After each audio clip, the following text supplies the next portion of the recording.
Velocity से move कर रही है, तो ऑफकोर्स सी बात है, अगर उस बॉडी पे फोर्स लगाओगे तो अब उसकी वेलोसिटी क्या होगी? Change, and the body will accelerate. Body क्या करेगी? एक्सिलरेट करेगी। तो मूविंग बॉडी को एक्सिलरेट करता है कौन? फोर्स। अगर कोई बॉडी मूव कर रही है और उसको आपको रोकना है तो भी आपको क्या लगाना पड़ेगा? फोर्स। तो मूविंग बॉडी को रोकता है कौन? फोर्स। कहने वाली बात, किसी भी बॉडी की स्टेट ऑफ रेस्ट और स्टेट ऑफ यूनिफॉर्म मोशन को क्या करता है? Change. Right? Force is a push or pull on a body which changes its state of rest or state of uniform motion. Of course, the direction also बाद में देखें. Fine. Now, force is the basic term. There is push or pull. दो type से force लगा सकते हैं, right? एक, मान लो football, You just kick the football, right?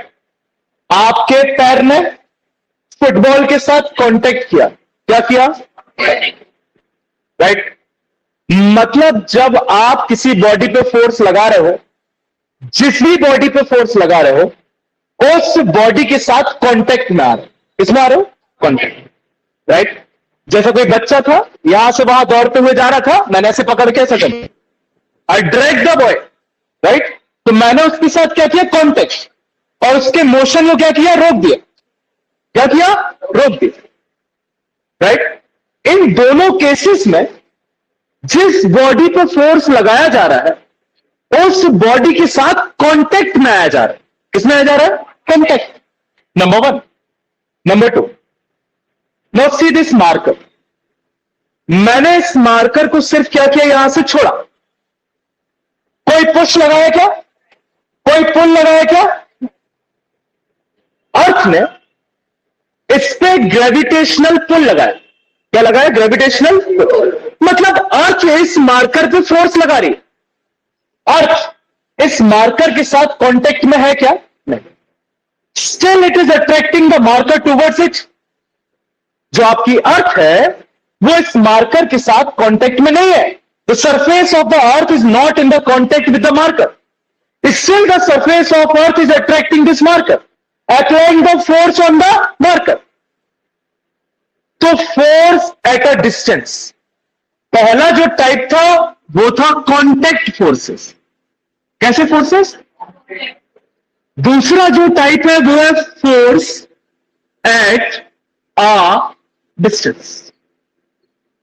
एक डिस्टेंस से फोर्स लगा रहे हो, कांटेक्ट में आ रहे हो क्या? नहीं. The best example is magnet. You take the iron flings और उन आयरन फ्लिंग्स को मैग्नेट के चारों तरफ डाल दो. The magnet will attract the iron flings. Magnet iron flings के साथ कांटेक्ट में थे क्या? नहीं. स्टिल मैग्नेट ने आयरन फ्लिंग्स पे क्या लगाया? फोर्स. इसको कहते हैं force at a distance. Right? तो अगर इन्हीं सब कॉन्सेप्ट को थोड़ा सा आगे बढ़ाया जाए तो हम कह सकते हैं कि कोई भी बॉडी अगर रेस्ट पे है तो वो जब तक रेस्ट पे रहेगी जब तक उस पर कोई फोर्स ना लगे. और अगर कोई भी बॉडी यूनिफॉर्म मोशन से मूव कर रही है विद द यूनिफॉर्म वेलोसिटी, वो जब तक करती रहेगी जब तक उस पर फोर्स ना लगे. राइट? तो बॉडी के पास कुछ ना कुछ कैपेबिलिटी है, कुछ ना कुछ टेंडेंसी है जिसके कारण या तो वो अपने आप को रेस्ट में रखती है या फिर खुद को यूनिफॉर्म मोशन में मूव होने देती है. कब तक? जब तक उस पर कोई एक्सटर्नल फोर्स ना लगे. किसकी कैपेबिलिटी है? बॉडी की.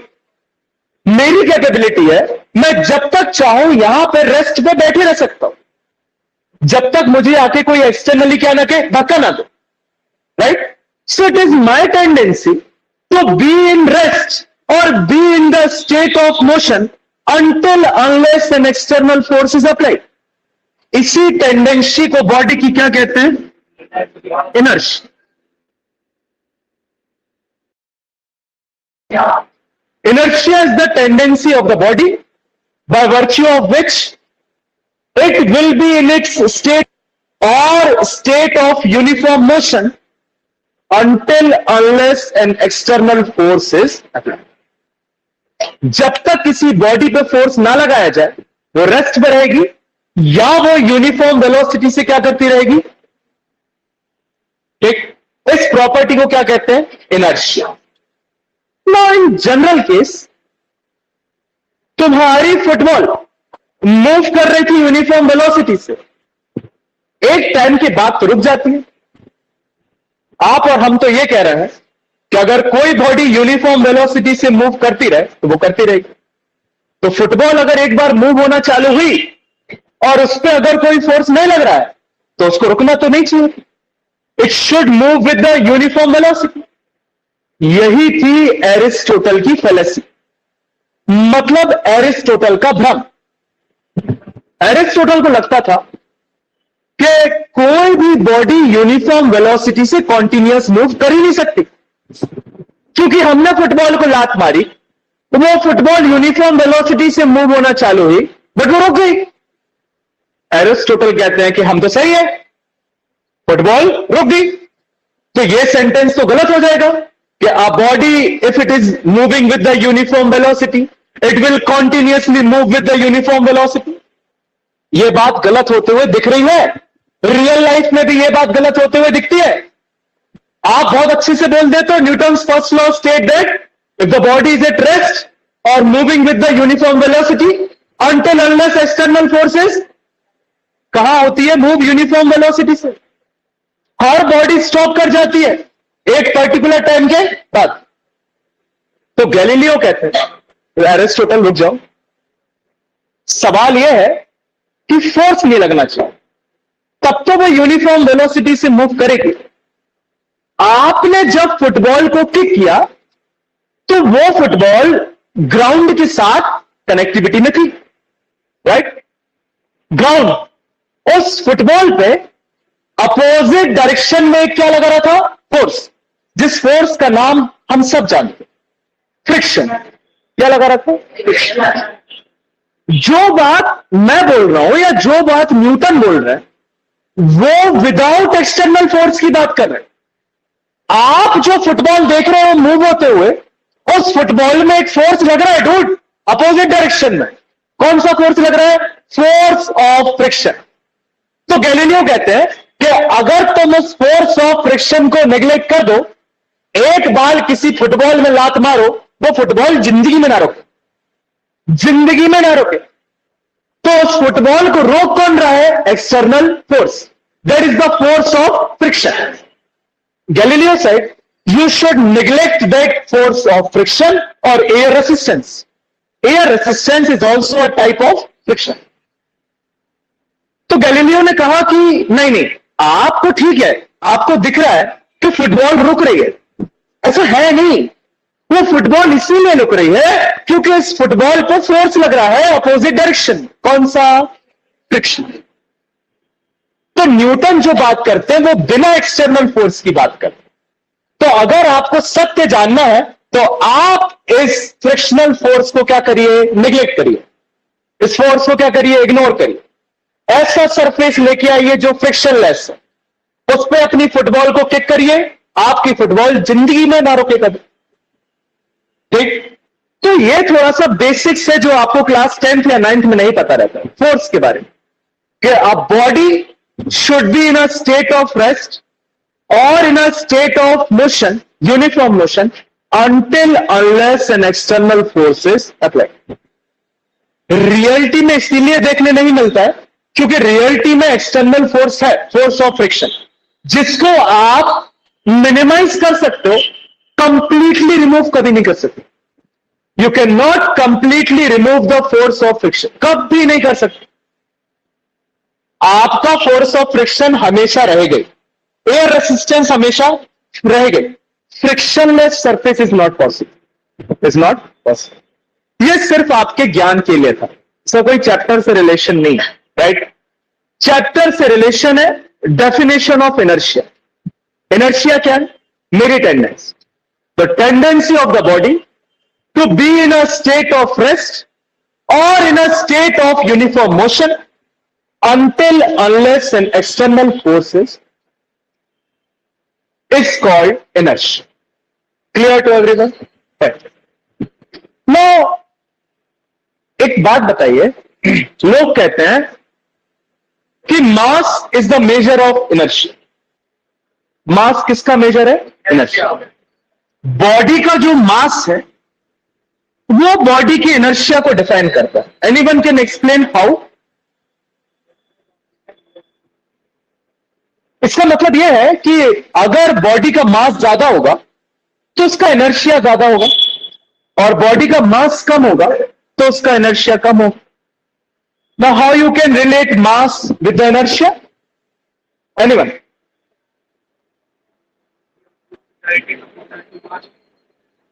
ठीक है. इन टर्म्स ऑफ इनर्शिया समझो. इनर्शिया की डेफिनेशन पता है तुम्हें? तो उसके टर्म्स में समझो कि कैसे, हाउ यू विल रिलेट की inertia with mass. Inertia is the tendency of the body to resist. क्या रेसिस्ट कर रही है? To resist its state of rest और स्टेट ऑफ मोशन. ये बॉडी की वो टेंडेंसी है जो इसको स्टेट ऑफ रेस्ट में रखती है, जो इसको मूव करने से रोकती है, या जो इसके यूनिफॉर्म मोशन को कंटिन्यू रखती है. यह है inertia. Right? The inertia is the tendency of the body by virtue of which it resist to change its states of rest. जो अपने स्टेट ऑफ रेस्ट को रेसिस्ट करती है कि मैं हमेशा किसमें रहूंगी? रेस्ट. मुझे मूव नहीं करना, या मैं यूनिफॉर्म मोशन से मूव कर रहा हूं तो करती रहूंगी, मुझे अपना यूनिफॉर्म मोशन चेंज नहीं करना. How you will relate mass with inertia?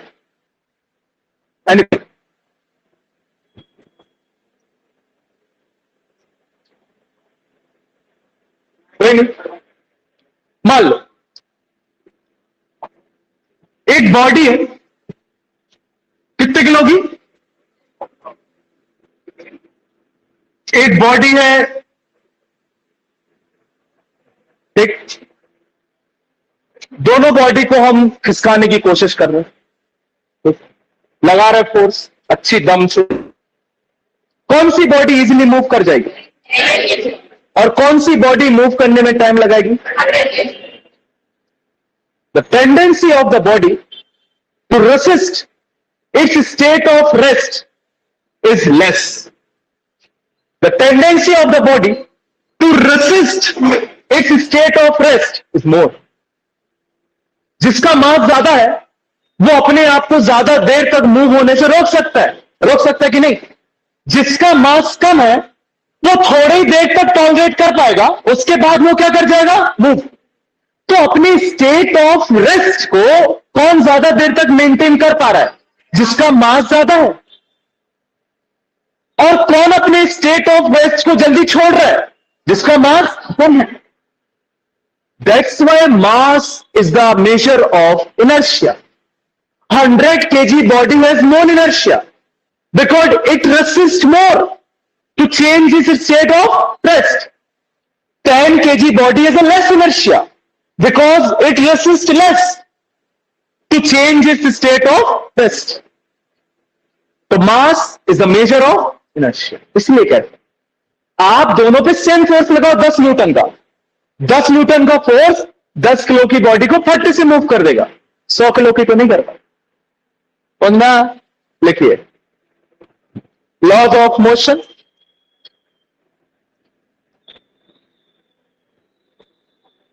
Heading force.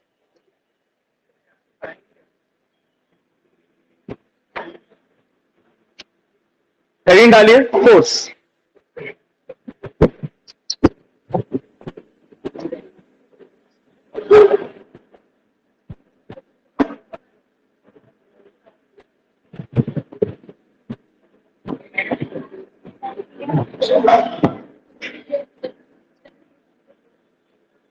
लिखिए force is a physical quantity, is a physical quantity which causes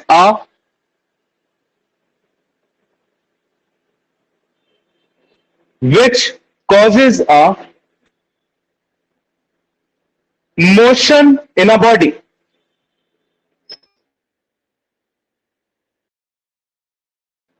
Which causes a motion in a body.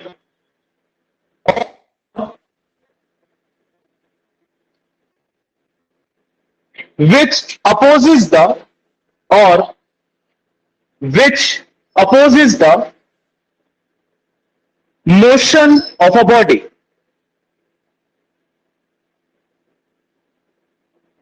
Motion of a body, or which changes the which changes the direction of the body.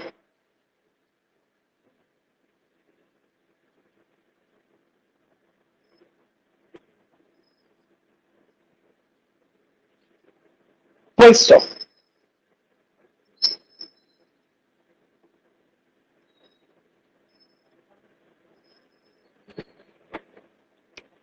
Inertia. Inertia.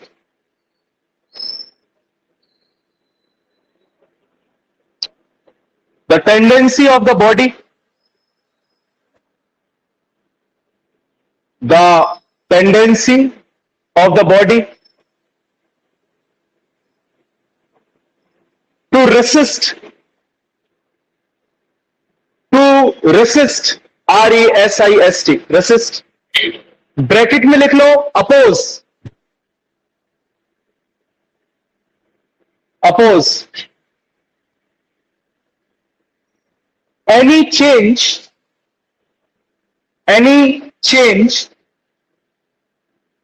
in its state of rest or uniform motion. In its state of rest or uniform motion is called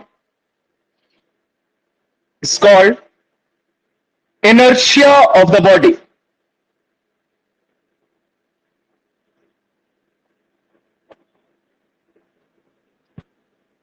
Line change, para change, quote and quote लिखो, double quote के अंदर. Mass of the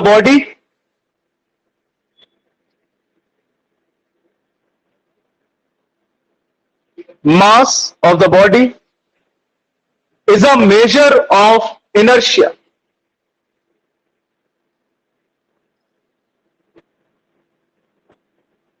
Mass of the body is a measure of inertia. Quote and quote close.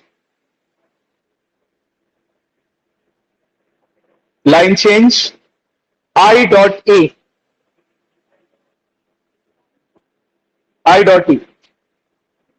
A heavier body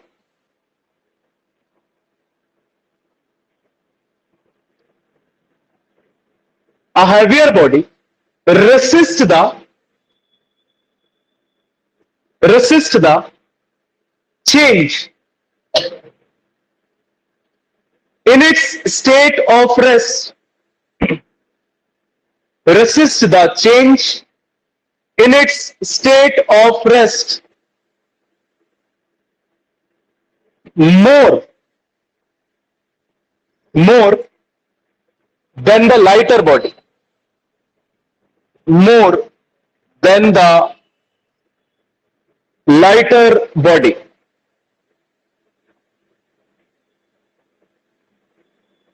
Right? लिखिए types of inertia.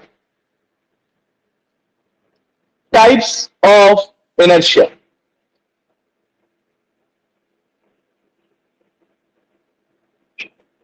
इसमें number 1, inertia of rest. Inertia of rest.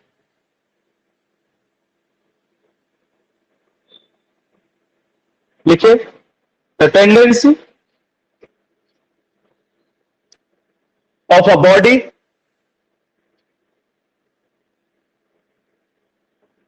to resist or oppose, the tendency of the body to resist or oppose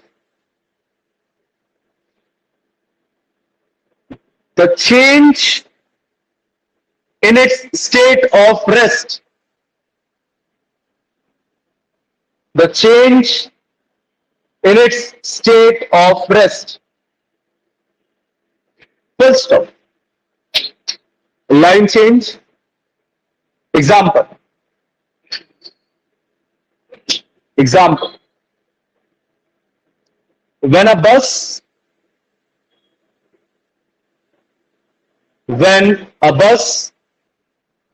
suddenly start moving,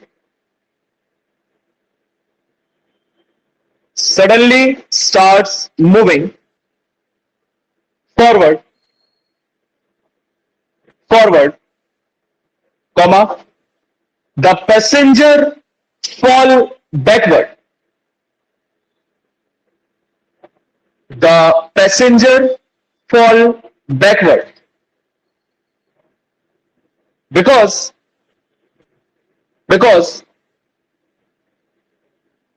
the upper part of the body,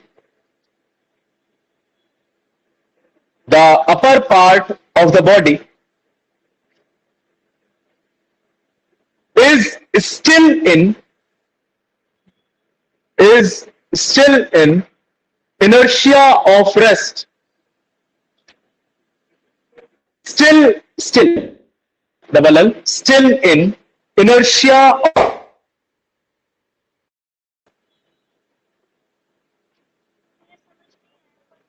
हाँ एक minute रुक जाओ, समझा, अभी हमने समझा है बिल्कुल, still in rest, full stop. समझ ही लो अब क्या है, दूसरा पार्ट में लिखा है कि आप जब बस में बैठे रहते हो, राइट, एंड बस एकदम से स्टार्ट होती है तो आप ऐसे बैकवर्ड पीछे की तरफ फॉल होते हो कि नहीं? ऐसा क्यों होता है पता है? बस जैसी स्टार्ट हुई या आगे की डायरेक्शन में मूव होना चालू हुई, आप विद द बस, ठीक है, तो वो बस के साथ कहां चली गई? आगे। आपकी upper part of the body अभी भी इनर्शिया ऑफ रेस्ट को क्या कर रही है? मेंटेन। तो वो जो ऐसे रहना चाहती है, तो आपकी आगे की बॉडी तो मूव हो गई, बट पीछे की बॉडी अभी भी किसमें? Inertia of rest. तो आप कैसे? फॉल बैकवर्ड हो। अब समझ में? Why you fall backward? Because backward is the inertia of rest and forward is the motion of the bus. तो बस आगे निकल गई, बॉडी का आगे वाला या नीचे वाला पार्ट आगे निकल गया, आपका ऊपर वाला पार्ट अभी भी क्या मेंटेन कर रहा है? Inertia of rest. वो अभी भी किस में रहना चाहता है? रेस्ट। इसीलिए उसको क्या लगेगा? झटका, कि नहीं चलो आगे। Getting your point? Number 2, inertia of motion.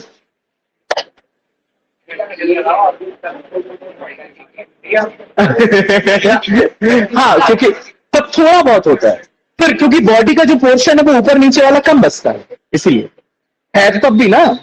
हाँ। Inertia of motion, same definition as inertia of rest, बस जहां आपने लिखा है change in its state of rest, वहां लिखना change in its state of uniform motion. लिख लो।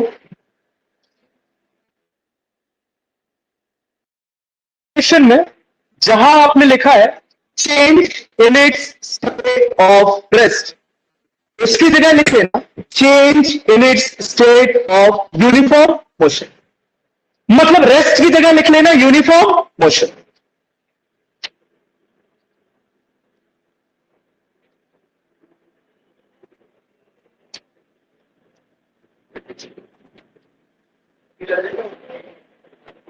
हाँ, अर्जित ऑनलाइन है। अर्जित ऑनलाइन, हाँ नहीं है।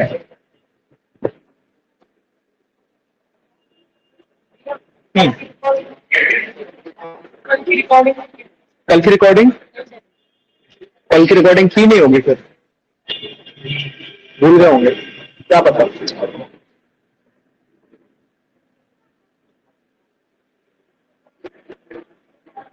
लिख लिया। Example,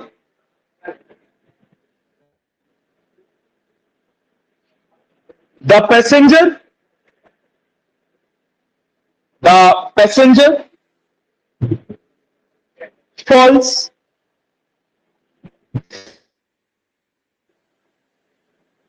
falls forward when a fast moving bus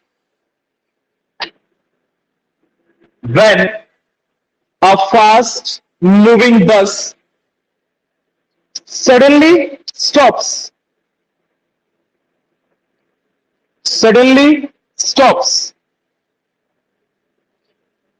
because the upper part of the body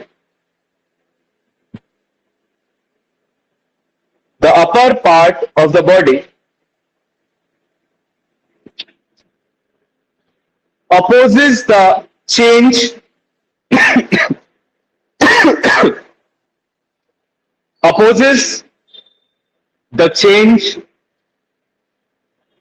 in its state of motion.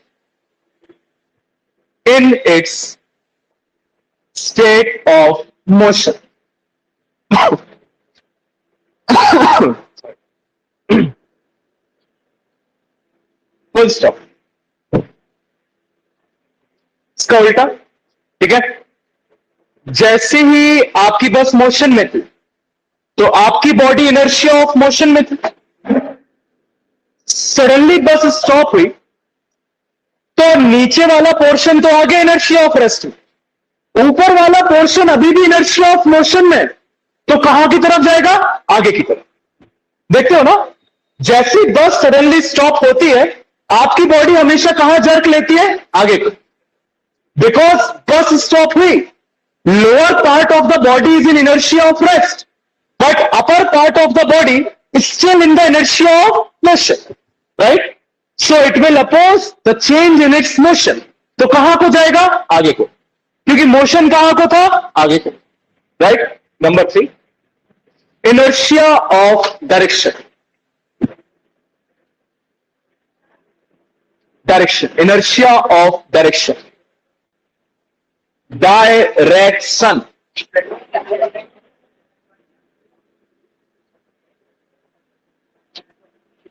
जहां पे रेस्ट था, जहां पे यूनिफॉर्म मोशन था, अब वहां पे क्या आ जाएगा? डायरेक्शन। बिल्कुल सेम डेफिनेशन।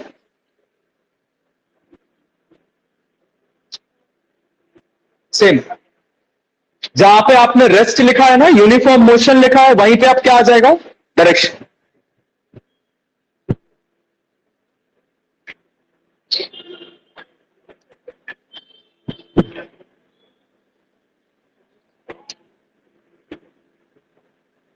तो now who will give the example of inertia of direction? Except Moksha. अरे अच्छा, एक्सेप्ट मोक्ष। हाँ, अनिकेत का सुनना पहले। हाँ, जब ऊपर प्रोजेक्ट टाइम बढ़ रहे थे तो ग्रेविटी की वजह से उसका डायरेक्शन चेंज हो रहा है, लाइक ऐसे करता है तो इंजन में डायरेक्शन। अरे यार, तो resist the change in the direction. Inertia क्या करेगा? रेसिस्ट करेगा उस चेंज को। ऐसा कोई एग्जांपल दो Siddharth. What should be the direction? Inertia of direction का एग्जांपल क्या होना चाहिए? जहां पे आप देखते हो कि चेंज इन डायरेक्शन रेसिस्ट हो रहा है सडन मूवमेंट पे, क्या देखते हो?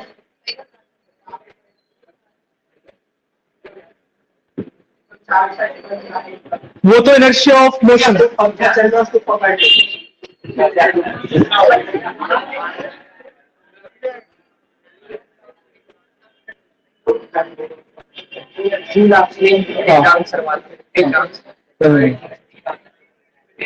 मतलब हाँ, थोड़ा थोड़ा वही। हाँ,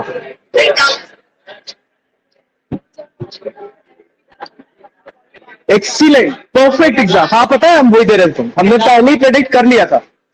हाँ तुम्हारा बोलो। हाँ वही बोला उसने। हाँ ठीक, तुम्हारा भी सही, परफेक्ट एग्जाम था। ये अतुल कुमार अग्रवाल किसके पापा हैं? हेलो हेलो, आस्था अग्रवाल। अच्छा सर, मैं क्लास के बाद कॉल करूं? 12th की क्लास सर बहुत पहले छूट गई, आधा पौन घंटा हो गया। हाँ सर, हाँ सर।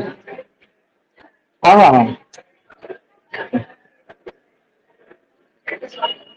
तो सुनिए, आप जब भी बस में मूव कर रहे रहते हो, तो बस ही चल रही तो बस ही चला रहे, जैसे ही बस सडन टर्न लेती है तो आपकी बॉडी उसके अपोजिट डायरेक्शन में मूव करती है, देखते हो कि नहीं? क्योंकि आपकी बॉडी पहले स्ट्रेट लाइन में मूव कर रही थी। अच्छे से समझना, कहां मूव कर रही थी? Straight line. तो उसका डायरेक्शन कहां था? Straight line. आपने बस को सडन टर्न दिया, लेकिन अभी भी आपकी बॉडी क्या मूवमेंट या क्या रेसिस्ट करना चाहती है? चेंज इन डायरेक्शन। तो वो अपने आप को कहां रखेगी? स्ट्रेट लाइन में। तो आप देखते हो कि टर्न हुआ, ये आपकी बॉडी हुई ऐसी। आपकी बॉडी उस टर्न के साथ जाना नहीं चाहती। आपकी बॉडी इनर्शिया ऑफ रेस्ट को क्या करना चाहती है? मेंटेन करना चाहती है। So it is resisting the change in the direction, या it is resisting the inertia of direction. Same होता है ब्रेक डांस। आप देखते हो ब्रेक डांस में you get the jerk, sudden turn आता है लेकिन आपकी बॉडी अभी भी उसी डायरेक्शन में, तो आप ऐसे फिरते हो कि नहीं? बिकॉज योर इनर्शिया या your body is maintaining the inertia of direction. So these are the examples of inertia of direction. लिख लो, वो दूसरा भी लिख लो। हाँ स्ट्रेसिंग है ना, अच्छा रखो। मोक्ष, तुम्हारा रेनकोट मिल गया? हाँ ठीक है, स्ट्रेसिंग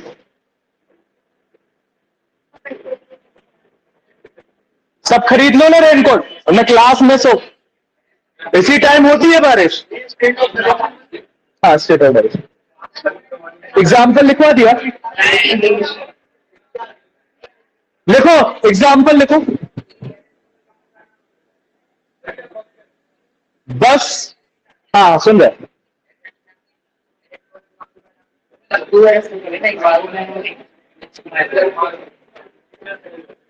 ये वो फिजिक्स वाले एरिस्टोटल है जो वो सेकंड्स पे, जीरो एरर पे वर्क करते हैं।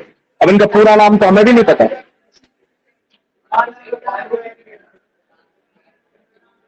बस takes a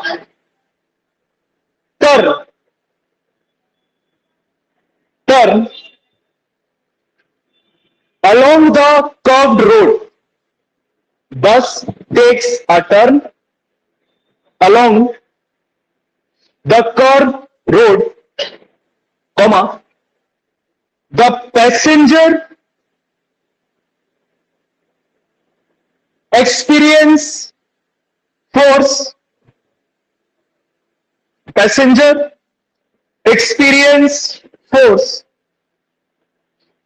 away from the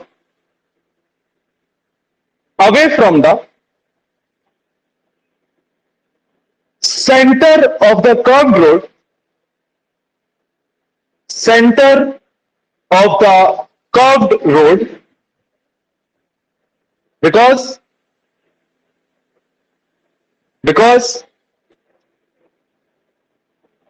they are maintaining the inertia of direction. They are maintaining the inertia of direction.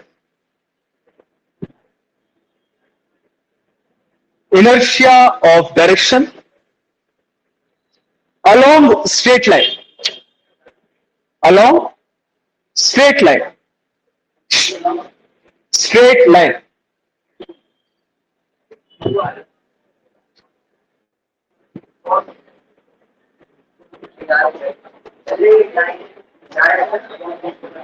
Number 2, break dance. एक ही ठीक है। हाँ एक ही ठीक है, तो एक ही ठीक है, हमें क्या, हमें तो और अच्छा है। लिखिए, चलिए चैप्टर शुरू करते हैं। हो चुका है Newton's first law of motion. Chapter name क्या था? Laws of. लिखिए फर्स्ट लॉ ऑफ मोशन।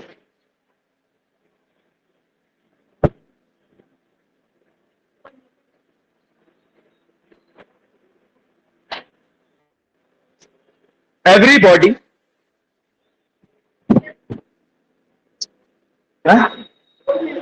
हाँ बोलने लगे, एवरी बॉडी नहीं बोलते थे, बोलने लगे। कुछ सुनिए, वीडियो देखिए, मेरे इशू क्या कह रहे थे हम? हाँ, every body continues in the state of rest, continues or uniform motion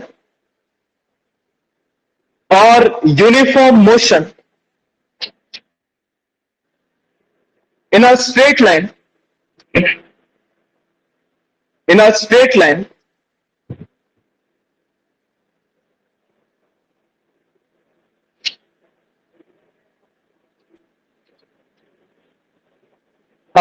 uniform motion in a straight line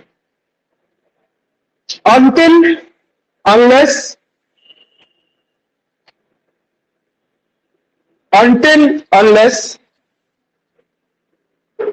compelled, board पे, unless compelled by the net external force, until compelled, ये लिखा देगी compelled, समझा रहे रफजा तनक, by the net external force,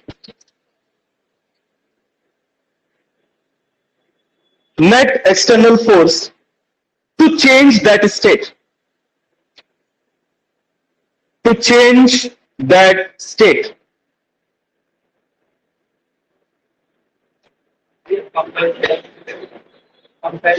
बता बेटा, अभी फर्स्ट न्यूटन का लॉ समझा दिया। ऐसा कभी हुआ क्लास से कुछ बिना समझे? हाँ अभी, हाँ अभी बता रहे, फिर लिख देना, रुक जाए।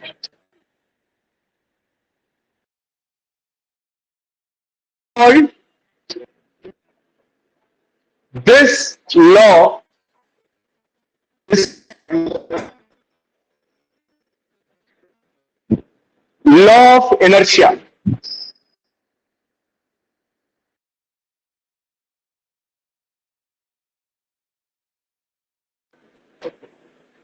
आ गए, ठीक है। This law is called law of inertia. फिर से para change. Definition of force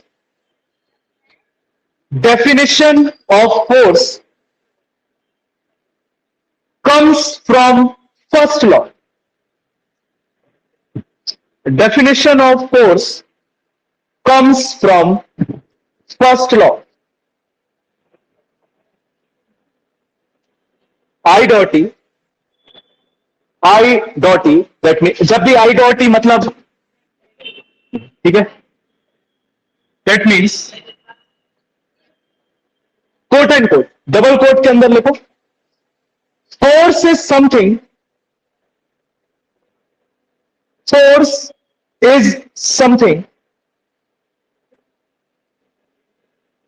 which changes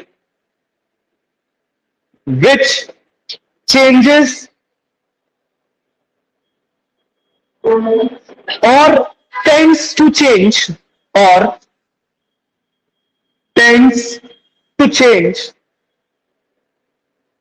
the state of rest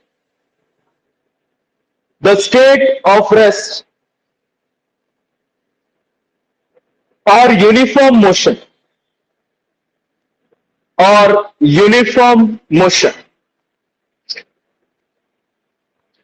of a body,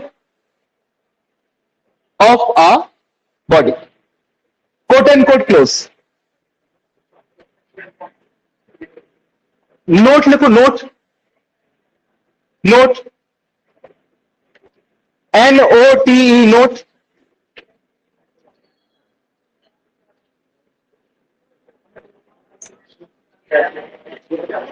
ये बहुत इंपॉर्टेंट लाइन है जो आपने पहले नहीं देखी होगी शायद। हाँ, बट आप लाइन सुन के समझा सकते हो, टेंशन मत लो। जहां से फर्स्ट लॉ लिखवाना चालू किया है वहां से अभी तक पूरा समझा दो। लिखो अभी, note, the state of rest, the state of rest or uniform motion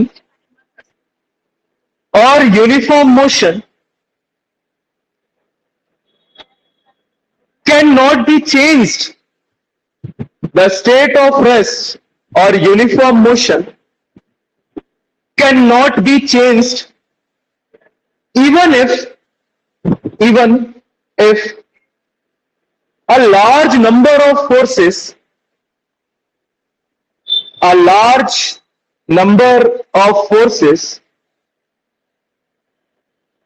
are acting on the body,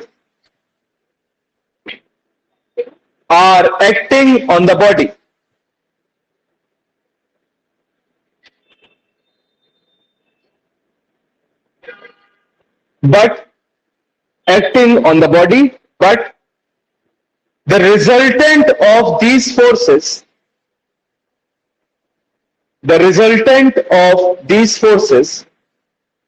is zero. Zero. Anda is zero.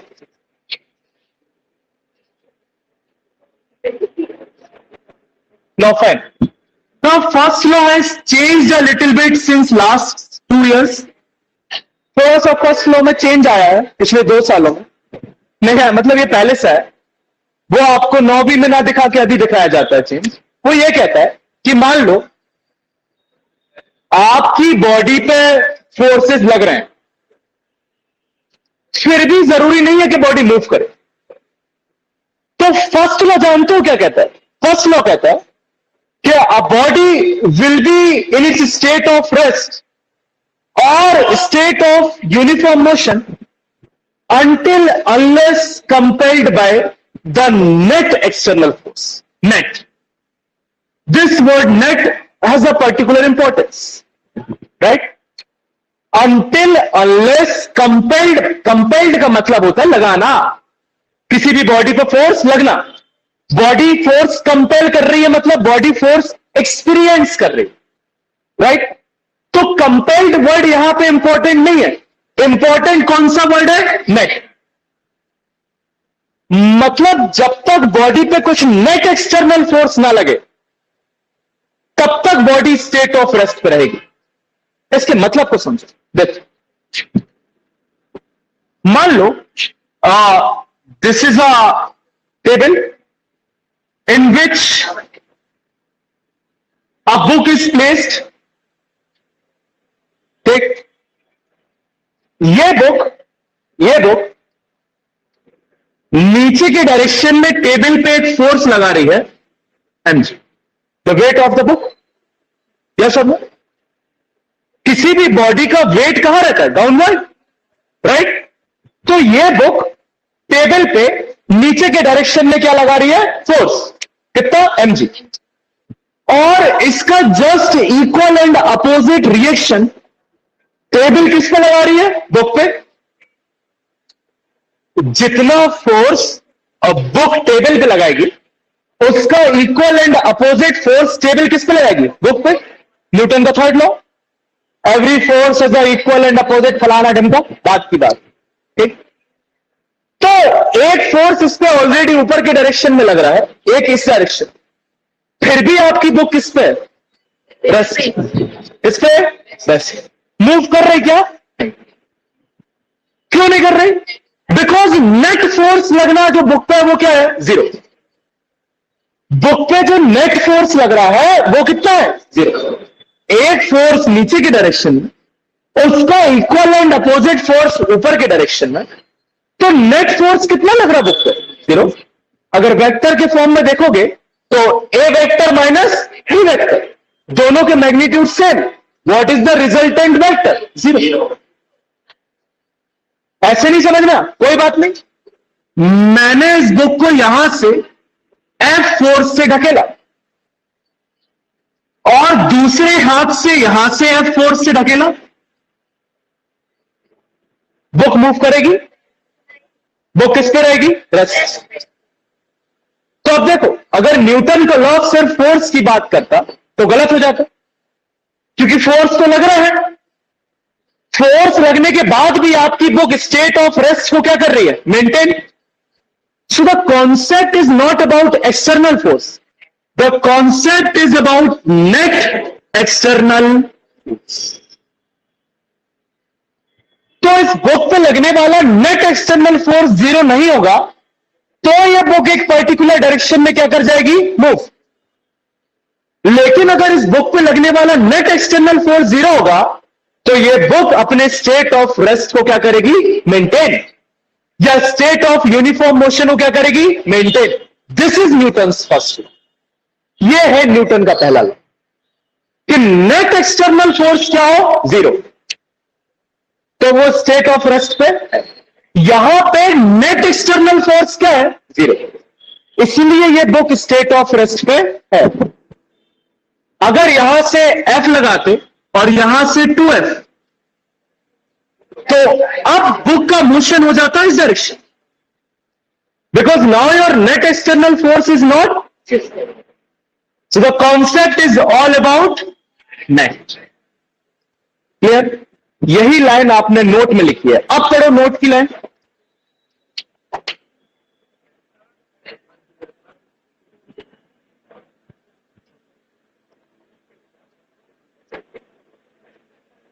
ऐसे कुछ कह रही ना, है ना? सिमिलर सिमिलर से तो ये डायग्राम बना लो।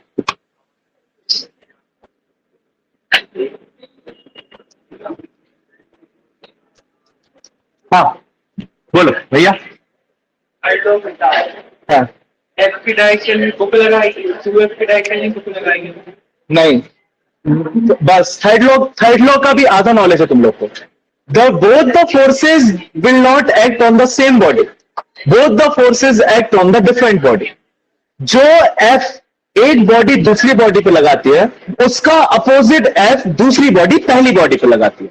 तो जो एक्शन और रिएक्शन पेयर है वो अलग अलग बॉडी पे वर्क करते हैं, ना कि same body. This is Newton's theorem. अभी आने को था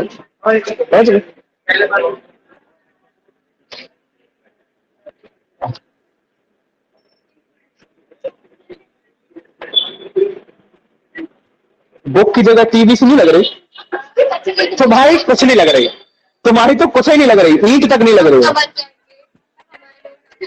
इसलिए उसने बॉक्स के अंदर लिख लिया बुक, उसे खुद भरोसा नहीं है वो बुक है।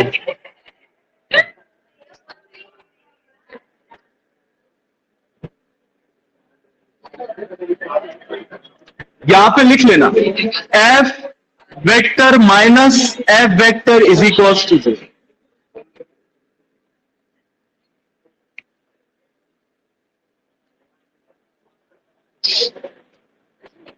वो माही तुम्हारी दोस्त है? अब पूरा नहीं पता, माही ही पता है। हाँ वो जो आती थी, आप पीछे बैठती थी, कल उसका बर्थडे है। अच्छा इसीलिए नहीं आ रही क्या? उसने मेन ग्रुप के लिए अपना नाम दिया था, is in the main group. और वो उससे पूछो, उससे पता करो क्या है। आर रिएक्शन है, अभी थर्ड लॉ में मिलेगा।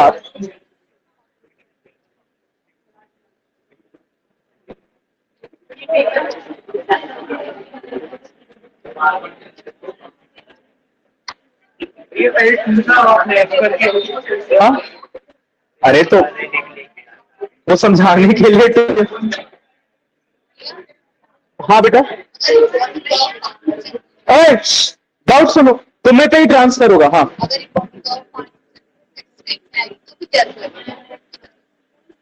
अगर कोई बॉडी सर्कुलर पाथ में मूव कर रही है और वो सडनली स्ट्रेट पाथ में आएगी तो भी वो इनर्शिया ऑफ डायरेक्शन का एग्जांपल होगा क्या? या उसमें जर्क लगेगा? समझते हैं इसको, एक थ्रेड में पत्थर बांध दो और उसको घुमाओ। अगर थ्रेड टूटा तो वो पत्थर सीधा जिस डायरेक्शन में टूटा उस डायरेक्शन में चला जाए. सो इट इज, या it will follow the inertia of motion. कोई और एग्जांपल हो सकता है सर्कुलर. यही तो है. कोई एक होता है ना यूट्यूब पर ग्रुप के तो वापस आ जाना. नहीं नहीं, उसमें देखो क्या रहता है, सर्कुलर मोशन में जो डायरेक्शन रहता है वो टेंजेंशियल ही रहता है ना. तो उसको टेंजेंशियल डायरेक्शन फॉलो करना था, तो टूटी तो फेंका दी सीधी. तो उसने अपने इनर्शिया ऑफ डायरेक्शन को क्या किया, मेंटेन किया. तो जर्क कैसा लगेगा, जर्क नहीं लगेगा. आओ तो ठीक है, हम मान रहे, तुमने कहा था. डालिए लीनियर मोमेंटम.